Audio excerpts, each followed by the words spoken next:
Booyah! This is Robin from the Back Pain Secret Podcast, and today we are going to talk about how to wind down when you have sciatica. How to wind down when you have sciatica, but we are going to play the intro song. We'll be right back, guys. Okay? So, here's the important question. How can back pain sufferers like us, who don't want to use prescription drugs or go through surgery, heal our back pain? How do we live our daily lives in a way that allows us to go to work, take care of our families, enjoy life, and still manage our back pain? That is the question, and this podcast will give you the answer. My name is Robin Wakeham, and welcome to Back Pain Secrets. Okay, guys, so today's topic is how to wind down if you have sciatica. And as always, I have a patient story, and it's a made-up name, of course, to protect the innocent. We can call this patient Tim. Tim is about 43 years old. He's in marketing. He has a wife. He has 2 kids. And he's a hard worker. He puts in like 55 to 60 hours a week at the office, at a desk. And the rest of the time, he's basically just doing activities with his kids and wife, you know. Growing up, Tim was an athlete.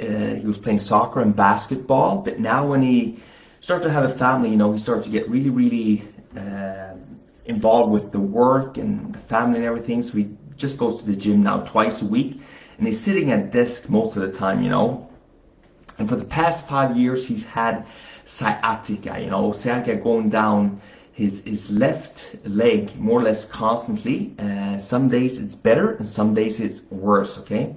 But over the past year it has increased quite a bit, and this is why he's really feeling like he needs to do something about this, you know. Externally, when you meet Tim, you can see he's a hard worker. He's very focused, you know. He's doing everything he does for his family. He's well groomed. He wears a suit, you know. He likes to look sharp. And actually, growing up, he was doing some modeling as well. Internally, he likes his life, you know. He enjoys his life, but he's always in motion, moving forward, you know. And he has a very hard time slowing down, just sitting, relaxing. And especially at nighttime when he gets home from work, it's strange, you know. He's more stressed at home, and that actually increases his sciatica than when he's at work, okay.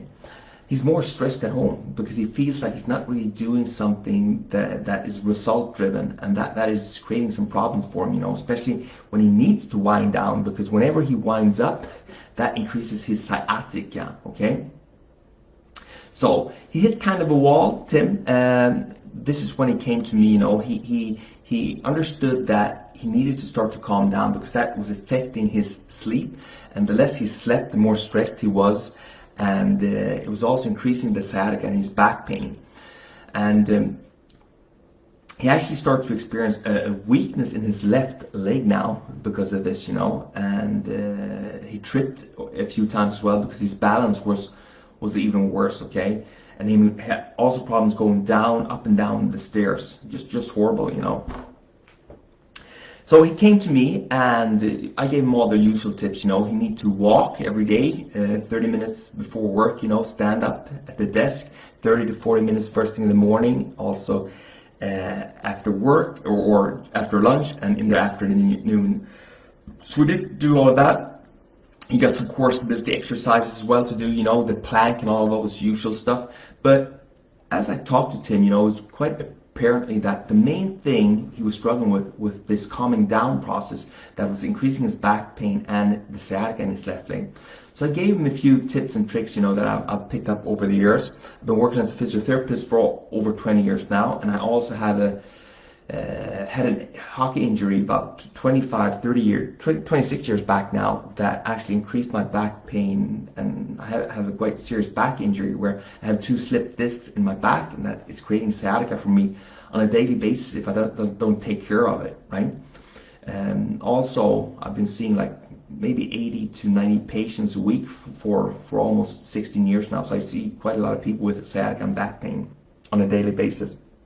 So first off, I told him, you know, you need to make a switch, you know, a transition when you come home from work and you come home, okay? You need to calm down. It can be something simple like going to the gym before you get home, you know, just for 30 minutes. It could when you get home or even do meditation in your car before you go in. You can take a nap, like 15 to 20 minutes, something like that, you know. Walk around the neighborhood, do some stretching, you know. Whatever you need to do when you get off work, you know, just to make sure to, for yourself, to acknowledge that the workday is over. You need to like have that habit, okay? A lot of people have problems with when there's no like distinct difference between working and at home, you know, and doing that, you know, if you don't really have a routine for that, you know, you're almost always in motion. That creates dopamine in your body, and you're always on the go, okay? So I say, you know, you shouldn't really watch too much TV, but if you want to watch one show, fine, you know, but then read a book instead, okay? Go for a walk, call someone on the phone, you know, but no social media. Don't keep away from the news feeds and all the updates on Instagram and stuff like that. That just increases the dopamine level in your body, and that actually increases the stress, okay? So please get rid of that, you know. No screens whatsoever, actually, you know, just do everything moderate. And also number 3, some way you should show gratitude, you know. This is a great way to calm down and also feel more happy in life, you know. So every day after work, when you've calmed down and you've done your routine there, if you've gone to the gym, going for a nap or stretch, write down 3 things that you're happy about, you know, that you're grateful for during the day that happened to you, or that you think like you learned something, or that you met someone or something like that. And also something that's very important, so you don't have to have this to-do list in your head all the time. Also put down like the 3-4 major things you need to get done tomorrow, and put them on a piece of paper, and then you can forget about it. Because if you don't do that, you're going to lie there in bed or wherever you are when you're off work, and you're thinking about, I need to remember that, you know, I need to remember that. So please just get that out of the way straight away, you know. And also number 4, your home environment, you know. You can do a lot of things to your home to make it more easy for you to relax, you know. First off, you can dim the lights, you know, put on some soothing music, lit some candles. And you can also lower the temperature in your apartment or house to 20 degrees, okay, to make the body, prepare the body for sleep, okay. And also in your bedroom, it should be like really dark.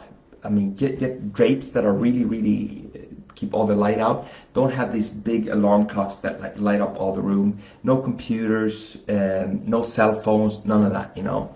If you're serious about getting some good rest and winding down, you need to also put some time into this, you know. So having this routine is so important for people, especially people that have back pain, sciatica, all kinds of back pain, and also people that are high achievers that are always on the go. And nowadays, especially with the corona and everything, you know, a lot of people are working home, so there's no really difference between work and at home, and this is creating problems for people, big problems. So just to recap, okay, number 1, you need to have like a routine to switch. So it's a good switch between work and home and relaxing time, okay. It could be go to the gym, meditation, take a nap, walk, something like that, you know. Also, number 2, don't get stuck in front of social media, okay? If you're into TV, watch one show, you know, then go read a book, go for a walk, call someone on the phone, old friend or something like that, you know, play a board game, keep away from that, you know. Number 3, also show some gratitude, okay? Show some gratitude. It can be very easy, get a piece of paper, put that down, and just write like the things that you're happy about in your life, you know, that you learned during the day, you know, and also the things that you need to do tomorrow, 2 or 3 things, the major things, just so you can get that out of your brain. You don't need to think about it. And number 4, the home environment. You know, we talked about dimming the lights, put on some music, some candles, get the room that you're sleeping in really dark, okay, pitch black, no big screens, no cell phones, no computers. So that's a recap. And guys, I mean, this is hard. This is something that I struggle with myself sometimes, you know, and sometimes I slip.